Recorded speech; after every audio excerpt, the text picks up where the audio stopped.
Hello everyone, welcome to Study Tube. Set number 17। इस video में हम लोग करेंगे इस सीरीज का सेट नंबर 17। हम लोगों ने 16 तक ऑलरेडी कंप्लीट कर लिया हुआ है। तो इससे पहले वाले सेट्स को अगर आप देखना चाहते हैं तो चैनल की प्लेलिस्ट को चेक करो। 5000 MCQ नाम से एक प्लेलिस्ट मिलेगा, सारे ही प्रीवियस सेट्स आपको उसमें मिल जाएंगे। और इस सीरीज के अंदर आने वाले हर वीडियो का PDF अगर आप डाउनलोड करना चाहते हैं तो ये टेलीग्राम चैनल का ID है, यहाँ से आप डाउनलोड कर सकते हैं। टेलीग्राम चैनल को ज्वाइन करने के लिए आप इस QR कोड को भी स्कैन कर सकते हैं। अब बढ़ते हैं वीडियो में आगे और करते हैं प्रश्नों को। निम्नलिखित में से किस राशि का कोई मात्रक नहीं है? किस राशि का कोई मात्रक नहीं है? बल का तो मात्रक है, आप जानते हो, न्यूटन। दाब का मात्रक है न्यूटन पर मीटर स्क्वायर, इसी को हम लोग क्या बोल देते हैं? पास्कल। उसके बाद है प्रतिबल। प्रतिबल का मतलब होता है स्ट्रेस, और विकृति का मतलब होता है स्ट्रेन। स्ट्रेन, ये जो प्रतिबल है ना, इसका भी SI मात्रक होता है न्यूटन पर मीटर स्क्वायर, जो यहाँ पर दाब का है। स्ट्रेन का कोई मात्रक नहीं होता है। D हमारा राइट आंसर हो जाएगा। कुछ ऐसी भौतिक राशियाँ हैं जिनके पास कोई मात्रक नहीं है, जैसे कि एक तो आपका ये है स्ट्रेन है, जैसे कि अपवर्तनांक, रिफ्रैक्टिव इंडेक्स, अपवर्तनांक, जैसे कि आपेक्षिक घनत्व है ना, आपेक्षिक घनत्व जिसे हम लोग बोलते हैं रिलेटिव डेंसिटी।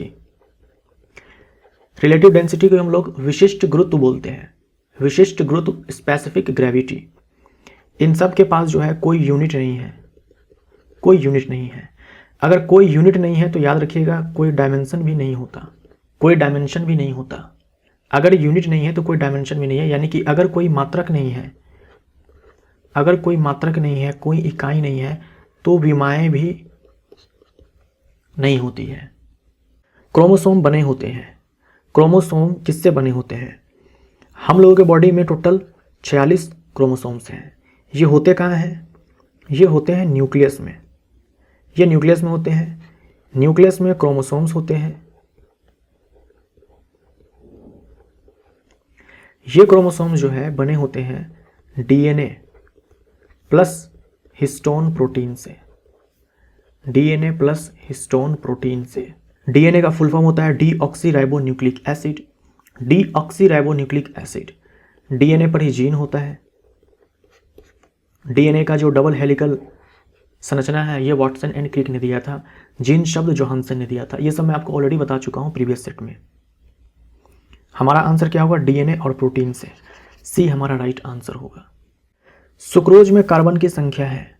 सुक्रोज में कार्बन की संख्या कितनी है? सुक्रोज जो हम लोग घरों में चीनी खाते हैं उसी को हम लोग सुक्रोज बोलते हैं। सुक्रोज होता है C12H22O11। ग्लूकोज का क्या होता है? ग्लूकोज का और फ्रक्टोज का। फ्रक्टोज जो पके हुए फल में जो मीठापन होता है फ्रक्टोज के कारण होता है। ये सबसे मीठा प्राकृतिक शर्करा है, शुगर है। और ग्लूकोज जो हमारे ब्लड में है, इन दोनों का ही फॉर्मूला है C6H12O6। हमसे पूछा है सुक्रोज का, तो देखो यहाँ पर 12 कार्बन है। C हमारा राइट आंसर हो जाएगा। C हमारा सही उत्तर है। घड़ी में प्रयोग होने वाले क्वार्ट्ज क्रिस्टल होते हैं। घड़ी में जो क्वार्ट्ज क्रिस्टल प्रयोग होते हैं वो क्या होते हैं? तो जो सिलिकॉन डाइऑक्साइड होता है, जो सिलिकॉन डाइऑक्साइड होता है ये मुख्यतः क्वार्ट्ज के रूप में ही मिलते हैं। ये जो सिलिकॉन डाइऑक्साइड है इसी को हम लोग सिलिका बोलते हैं। घड़ी में क्वार्ट्ज क्रिस्टल का कार्य करना पीजो इलेक्ट्रिक प्रभाव पर आधारित है। सिलिका या सिलिकॉन डाइऑक्साइड सामान्यतः प्रकृति में क्वार्ट्ज के रूप में पाया जाता है। तो ये स्लाइड जो है हम लोग ऑलरेडी देख चुके हैं प्रीवियस सेट में, तो एक बार वीडियो पॉज कीजिए और इसको पढ़िए। पादप कोशिका भित्ति मुख्यतः डैश की बनी होती है। पादप कोशिका भित्ति मुख्यतः किससे बनी होती है ये आपको पता होगा। जो सेलुलोज है इससे बनी होती है पादप कोशिका भित्ति, है ना। प्लांट बोल दो या फिर एल्गी बोल दो, शैवाल बोल दो, कि जो कोशिका भित्ति होती है ये मुख्यतः बनी होती है सेलुलोज से। तो हमारा आंसर ए हो जाएगा। काइटिन जो ये कवक है, कवक की कोशिका भित्ति, ये मुख्यतः बनी होती है काइटिन से। और ये जो सेलुलोज है और ये जो काइटिन है, ये जो सेलुलोज है और ये जो काइटिन है, दोनों है कार्बोहाइड्रेट्स। तो ये भी एग्जाम में पूछ लिया जाता है कि काइटिन क्या है। पूछा नहीं गया है लेकिन पूछा जा सकता है। काइटिन और सेलुलोज दोनों है कार्बोहाइड्रेट्स। आंसर हमारा ए। शक्कर के किण्वन से क्या बनता है? शक्कर यानी कि शुगर। अब ये शुगर जो है सुक्रोज भी हो सकता है, ये शुगर जो है ग्लूकोज भी हो सकता है। जब इसका करवाया जाएगा फर्मेंटेशन, फर्मेंटेशन यानी कि किण्वन, तो बनेगा यहां पर एथेनॉल। तो शराब बनाने के लिए यही प्रोसेस करवाया जाता है, फर्मेंटेशन करवाया जाता है। और इस प्रोसेस के लिए ऑक्सीजन नहीं चाहिए, यानी कि ये ऑक्सीजन की अनुपस्थिति में होता है। आंसर हमारा इथाइल अल्कोहल हो जाएगा। एथेनॉल को ही इथाइल अल्कोहल बोलते हैं, तो बात एक ही है। एसिटिक अम्ल किस में होता है? सिरका में। सिरका जो है जल और एसिटिक अम्ल का मिश्रण है। दाब का मात्रक है। दाब का मात्रक क्या होता है? दाब यानी कि प्रेशर, ये होता है फोर्स, बल और बट्टे में क्षेत्रफल। तो न्यूटन पर मीटर स्क्वायर। बल का मात्रक क्या होता है? न्यूटन होता है, और बल बराबर होता है द्रव्यमान गुने में त्वरण। तो अगर हम इसको पूरा सिंप्लीफाई करके लिखें तो किलोग्राम हो जाएगा मीटर पर सेकंड स्क्वायर। अब इस यूनिट को हम क्या करते हैं कि यहाँ पर पुट करते हैं, तो ये हो जाएगा हमारा किलोग्राम मीटर पर सेकंड स्क्वायर और इनटू में मीटर स्क्वायर। इसको हम और सिंप्लीफाई करें तो किलोग्राम पर मीटर सेकंड स्क्वायर, यही आएगा ना। एक बार चेक कर लेना आप। तो देखो यहाँ पर सेकंड तो आ ही रहा है ना, टाइम का यूनिट आ रहा है, लेकिन इसमें देखो कहीं पर भी टाइम का यूनिट नहीं है। किलोग्राम प्रति वर्ग मीटर है, किलोग्राम प्रति सेंटीमीटर है, किलोग्राम प्रति घन मीटर है। तो इनमें से कोई भी नहीं है जो हमारा सही आंसर है, इनमें से कोई भी नहीं है जो हमारा सही आंसर है। तो जो आपने एसआई मात्रक याद किया हुआ है, जो भी यूनिट आपने याद किया हुआ है, जैसे आपने याद किया हुआ है न्यूटन पर मीटर स्क्वायर, तो विकल्प में थोड़ा अलग टाइप से अगर दिया हो तो इस तरीके से आप सिंप्लीफाई करके देख लेना, ठीक है। जैसे हम ये भी बोल सकते हैं न्यूटन पर मीटर स्क्वायर, और ये भी हमारा सही है, ये भी यूनिट है। डैश में इलेक्ट्रॉन सूक्ष्मदर्शी के खोज के बाद कोशिका की जटिल संरचना तथा बहुत से अंगकों को समझना संभव हो सका। देखिए, जो माइक्रोस्कोप है एक तो सिंपल वाला होता है जो उतना पावरफुल नहीं होता है, और एक होता है इलेक्ट्रॉन माइक्रोस्कोप जो काफ़ी महंगे आते हैं और बहुत ज़्यादा पावरफुल ये होता है, बहुत ज़्यादा पावरफुल होता है। तो जब इस इलेक्ट्रॉन माइक्रोस्कोप की खोज हुई उसके बाद ही हम कोशिका को सही से पढ़ पाए कि कोशिका के अंदर क्या है, कोशिका झिल्ली की जो संरचना है उसे हम अच्छे से समझ पाएँ। इसके खोज के बाद राइबोसोम को ढूंढा गया, इसके खोज के बाद, मतलब ज़्यादातर हम कोशिका के बारे में जान पाएँ इलेक्ट्रॉन माइक्रोस्कोप के खोजने के बाद ही, इसके आविष्कार के बाद ही जो है कोशिका को हम लोग सही से पढ़ पाए। तो ये खोजा गया था 1940 में। 1940 में 1665 डेड सेल मृत कोशिका की खोज की गई थी रॉबर्ट हुक के द्वारा। 1674 में लिविंग सेल की खोज की गई थी लीवेनहॉक के द्वारा। और 1831 में कोशिका में केंद्रक की खोज की गई थी रॉबर्ट ब्राउन के द्वारा। भारी जल का अणु द्रव्यमान क्या है? भारी जल हैवी वाटर का जो मॉलिक्यूलर मास है वो क्या है? हाइड्रोजन। पूरे यूनिवर्स में सबसे ज़्यादा पाई जाने वाली गैस है हाइड्रोजन गैस। इनके 3 समस्थानिक होते हैं जो एग्जाम में बहुत पूछे जाते हैं, 1H1, 2H1, 3H1। ये जो 1H1 है इसी को हम लोग प्रोटियम बोलते हैं और इसे हम H से दिखाते हैं। इसे हम लोग बोलते हैं ड्यूटेरियम जिसे हम लोग D से दिखाते हैं। इसे हम ट्रिटियम बोलते हैं जिसे हम लोग T से दिखाते हैं। हाइड्रोजन एकलौता तत्व है जिसके समस्थानिकों का अलग अलग नाम है। हाइड्रोजन एकलौता तत्व है जिसके समस्थानिकों के लिए अलग अलग नाम दिए गए हैं, जैसे इसे हम प्रोटियम बोलते हैं, इसे हम ड्यूटेरियम बोलते हैं, इसे हम ट्रिटियम बोलते हैं। बाकी कोई ऐसा तत्व नहीं है जिनके समस्थानिकों के लिए अलग से नाम दिया गया है, ये केवल हाइड्रोजन को दिया गया है, हाइड्रोजन के समस्थानिक को। ये जो ट्रिटियम है ये आपका रेडियोधर्मी है, रेडियो एक्टिव है, रेडियो एक्टिव समस्थानिक है। रेडियो एक्टिव आइसोटोप है। ये जो ड्यूटेरियम है इसे हम लोग भारी हाइड्रोजन बोलते हैं, हैवी हाइड्रोजन बोलते हैं, इसे हम लोग हैवी हाइड्रोजन बोलते हैं। और ये वो हाइड्रोजन है जिसे हम लोग जानते हैं 1H1, हमारे आवर्त सारणी में यही है 1H1। इससे जो हमारा पानी बनता है वो H2O होता है, जिसका जो द्रव्यमान होता है, मॉलिक्यूलर मास जो होता है 18 होता है। इससे जो बनेगा वो D2O होगा और इसका मॉलिक्यूलर मास 20U होगा। हमारा आंसर क्या हो जाएगा? बी हो जाएगा। इस तीनों समस्थानिकों में 99.9% से भी ज़्यादा जो पाया जाता है वो है ये। इसीलिए जब हम हाइड्रोजन बोलते हैं तो हमारा मतलब प्रोटियम से होता है, ड्यूटेरियम और ट्रिटियम से नहीं होता है। सर सीवी रमन को भौतिकी का नोबेल पुरस्कार कब प्राप्त हुआ था? सर सीवी रमन ने रमन इफेक्ट की खोज की थी।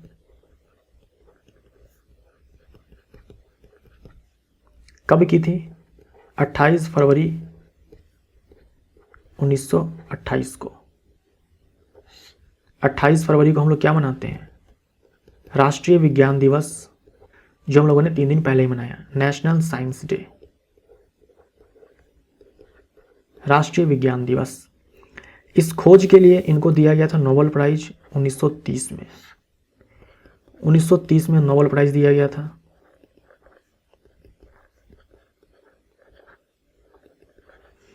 और ये भारत के प्रथम व्यक्ति थे जिन्हें भौतिकी में नोबेल प्राइज दिया गया था, तो सन 1930 में।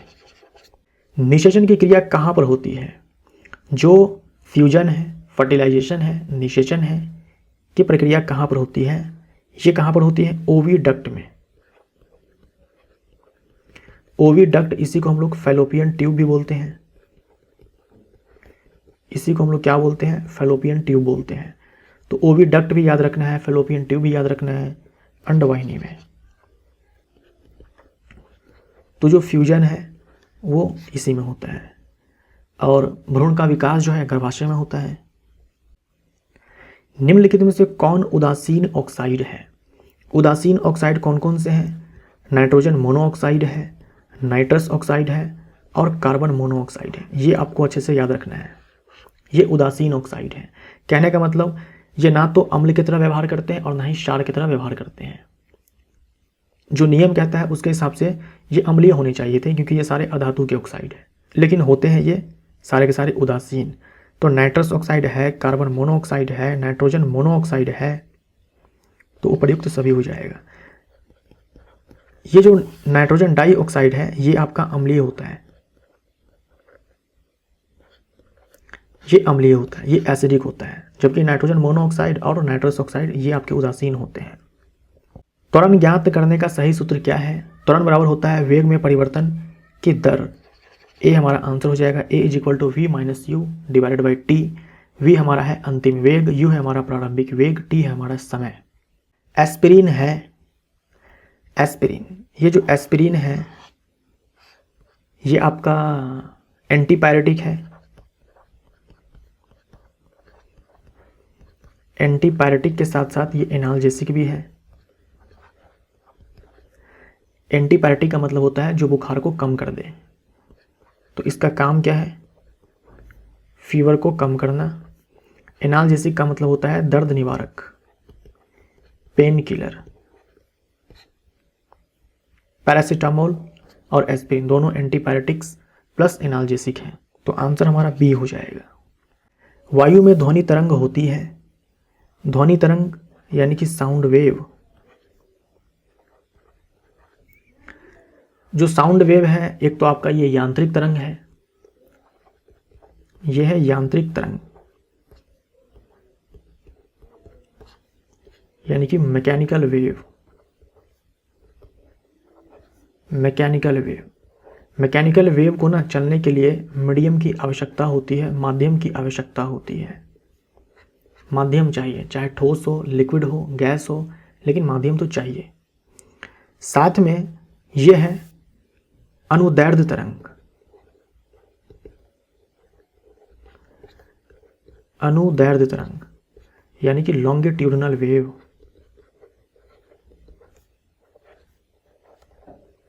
लॉन्गिट्यूडनल वेव का मतलब ये हुआ कि अगर तरंग इस दिशा में चल रही है तो माध्यम के जो कण होंगे ये इसी दिशा में कंपन करते हैं। माध्यम के जो कण होंगे ये इसी दिशा में क्या करते हैं कि कंपन करते हैं। हमारा आंसर क्या हो जाएगा? अनुदैर्ध्य तरंग। विद्युत चुंबकीय तरंग इलेक्ट्रोमैग्नेटिक वेव जैसे कि लाइट। जो इलेक्ट्रोमैग्नेटिक वेव होते हैं इसे चलने के लिए माध्यम की आवश्यकता नहीं है। और इसमें क्या होगा कि मान लो तरंग इधर की ओर चल रही है, वेव इधर की ओर चल रही है, तो माध्यम के जो कण होते हैं इसके लंबवत कंपन करते हैं।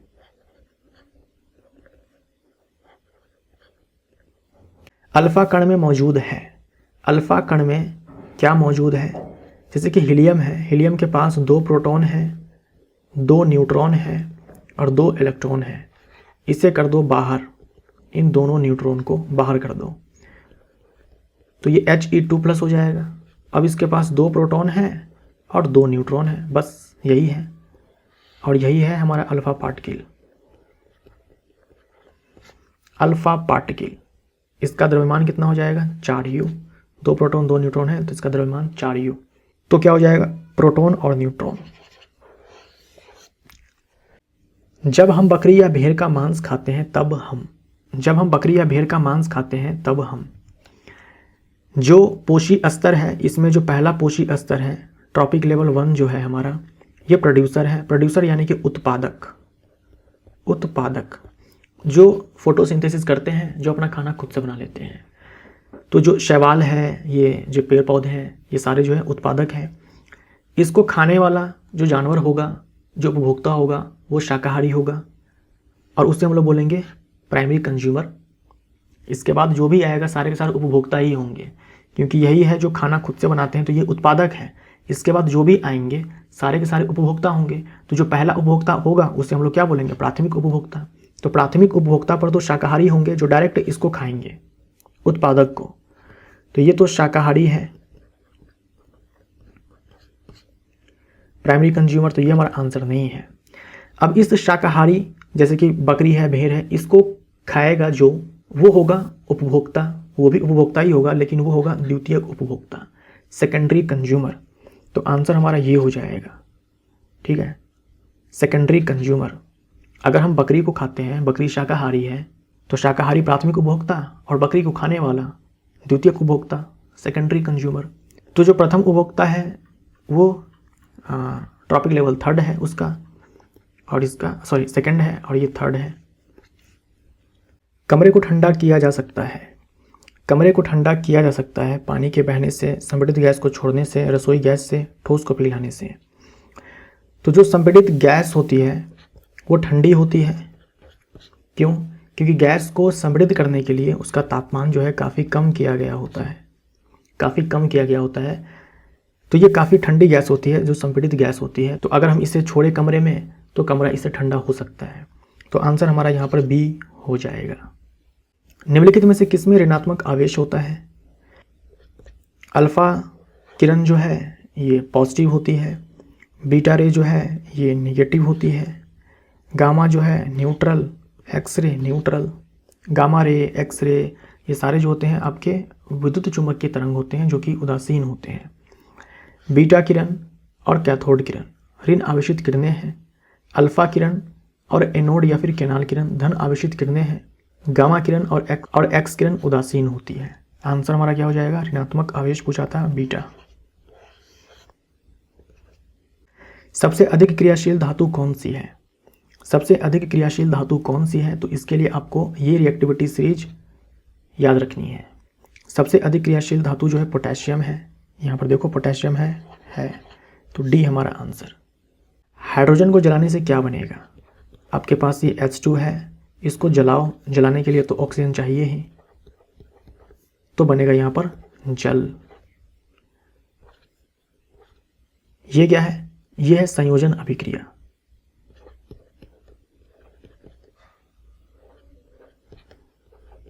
संयोजन अभिक्रिया क्यों? क्योंकि 2 अभिकारक है मिलकर के एक उत्पाद यहाँ पर बन रहा है। अगर मान लो यही जो H2O है जो जल है, इससे हमें प्राप्त करना है ये हाइड्रोजन और ऑक्सीजन। तो इसके लिए ये तो साफ साफ दिख रहा है कि आपको करवाना पड़ेगा अपघटन। अपघटन अभिक्रिया आपको करवाना होगा, क्योंकि एक अभिकारक है टूट करके यहाँ पर 2 उत्पाद बनाएगा। लेकिन अपघटन अभिक्रिया कई प्रकार की होती है, प्रकाशीय अपघटन, तापीय अपघटन, वैद्युत अपघटन। ये कौन सी अभिक्रिया होगी? ये होगी वैद्युत अपघटन, इलेक्ट्रोलाइसिस।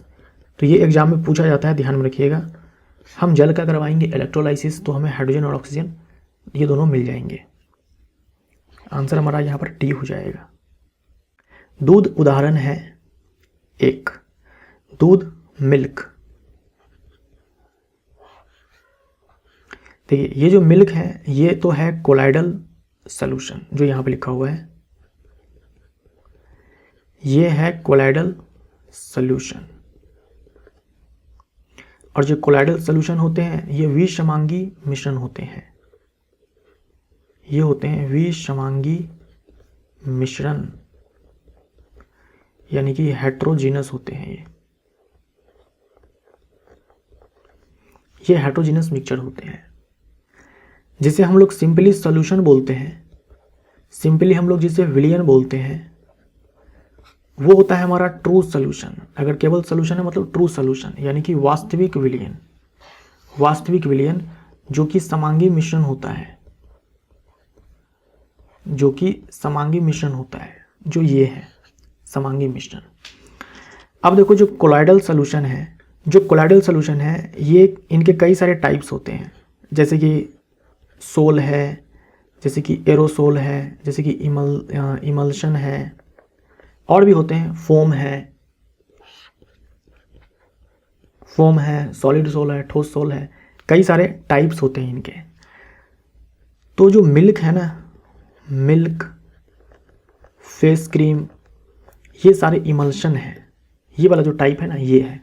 तो हम यहाँ पर बेस्ट आंसर के साथ जाएंगे, तो हमारा आंसर यहाँ पर इमल्शन हो जाएगा। अगर इमल्शन नहीं होता, कुछ और ही होता मान लो यहाँ पर, तो हम इसके साथ चले जाते हैं, क्योंकि इमल्शन दिया हुआ है तो हमारा आंसर यहाँ पर डी हो जाएगा। एरोसोल जैसे कि डस्ट है, जैसे कि स्मोक है, धुआं, कोहरा, कुहासा, फॉग है, मिस्ट है। सोल में जैसे कि आपका ये पेंट है, पेंट, और इसमें आप लिख सकते हो इंक। फोम जैसे कि शेविंग फोम, दाढ़ी बनाने के लिए जो फोम का इस्तेमाल होता है,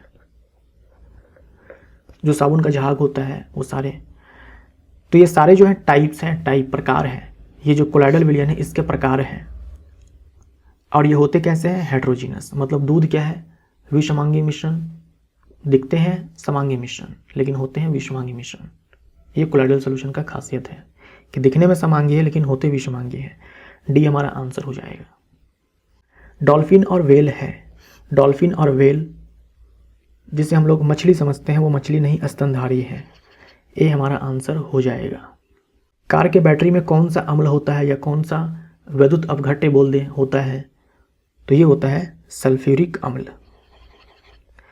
हमारे आमाशय में जो अम्ल है वो है हाइड्रोक्लोरिक अम्ल, और सिरका में जो अम्ल है वो है एसिटिक अम्ल। ये जो HCl है और ये जो HNO3 है, इसका जो मिश्रण होता है 3:1 के रेशियो में, इसे हम लोग क्या बोलते हैं? Amalraj, aqua regia, Amalraj. सोना, प्लेटिनम पिघलाने के लिए इसका इस्तेमाल किया जाता है। मतलब सोना जो है ना तो ये HCl पिघला पाएगा, ना ही HNO3 अकेले, लेकिन इस रेशियो में अगर हम मिला दें तो पिघला देगा। इसे हम लोग अम्लराज बोलते हैं। इस मिश्रण को हम लोग अम्लराज बोलते हैं। प्रकाश संश्लेषण होता है, क्लोरोप्लास्ट में होता है। तो यहाँ पर हमारा सेट नंबर 17 समाप्त होता है। Thank you so much.